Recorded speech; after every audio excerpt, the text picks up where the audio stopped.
Sir मैं ये जानना चाहती हूँ, जो हिंदू जागो पद यात्रा है उस पर कुछ लोग तो समर्थन भी कर रहे हैं और विरोध भी कर रहे हैं।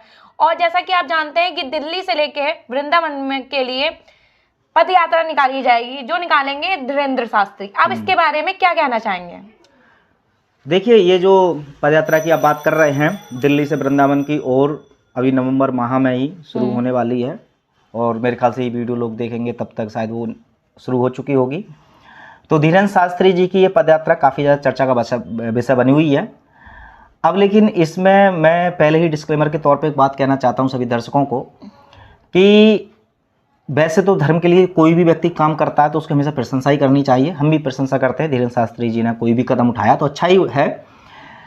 किसी भी धर्मगुरु या किसी भी बाबा या किसी भी ऐसे व्यक्ति जो लोगों को कुछ धर्म के विषय में जागरूक करते हैं, उनका मैं बिल्कुल भी कतई विरोधी नहीं हूँ।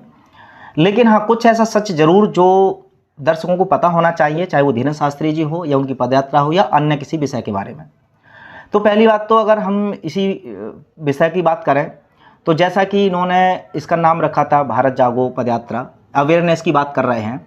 क्या सच में ये अवेयरनेस ही इस पदयात्रा के माध्यम से, या इससे पहले एक और पदयात्रा इन्होंने निकाली थी, क्या ये सच में जो मेन मुद्दे हैं जनता के लिए ज़रूरी उनके प्रति, या हिंदू ही कह लीजिए, सनातन या हिंदू धर्म के प्रति जो असली मुद्दे हैं, क्या उनके प्रति ही ये जागरूक करते हैं, या फिर सिर्फ जनता को जागरूकता के नाम पर लॉलीपॉप दिया जा रहा है?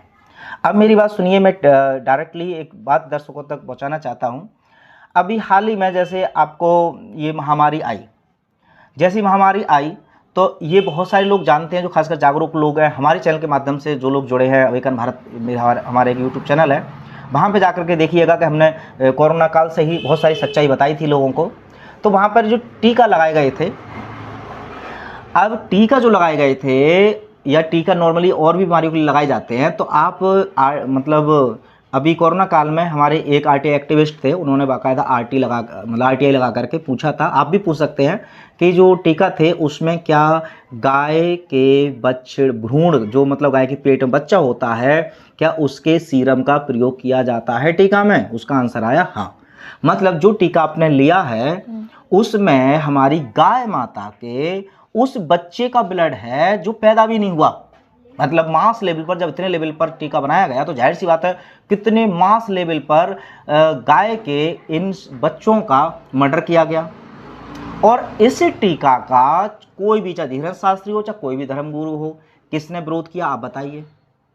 तो एक तरफ आप बात करते हैं कि पदयात्रा के थ्रू हम गाय को बचाने की बात करेंगे, गाय को राष्ट्रमाता घोषित करवाने के लिए बल देंगे, बहुत सारी चीज़ें, लेकिन आप जो सच्चाई है उससे तो लोगों को बता तक नहीं रहे। मतलब जो लोग इसके जिम्मेदार हैं, गाय की बच्चों के हत्यारे हैं, उनके विरुद्ध में बोलने की तो दूर, आप तो लोगों को ये बता भी नहीं रहे।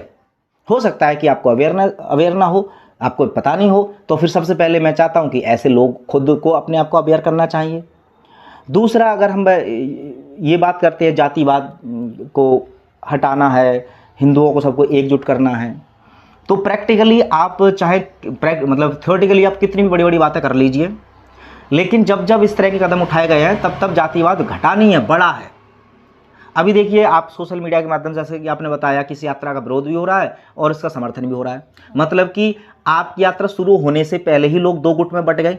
मतलब जिस यात्रा से आप जोड़ने की बात कर रहे हैं, और वो बटने वाले कोई दूसरे धर्म के थोड़ी हैं, हिंदू धर्म के ही लोग वो हैं जो इसका विरोध कर रहे हैं, और वही हिंदू धर्म के लोग हैं जो इनका समर्थन कर रहे हैं। मतलब ये यात्रा शुरू होने से पहले जब लोग बट रहे हैं तो यात्रा निकाल करके लोग कैसे जुड़ जाएंगे?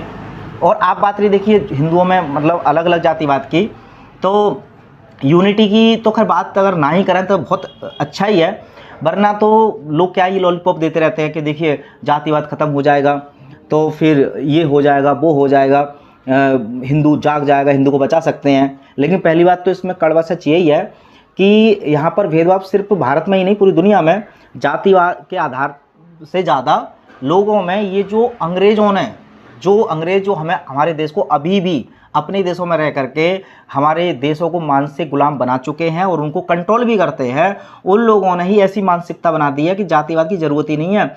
लोग आधुनिकता के तौर पर ही एक दूसरे के जानी दुश्मन बने हुए हैं।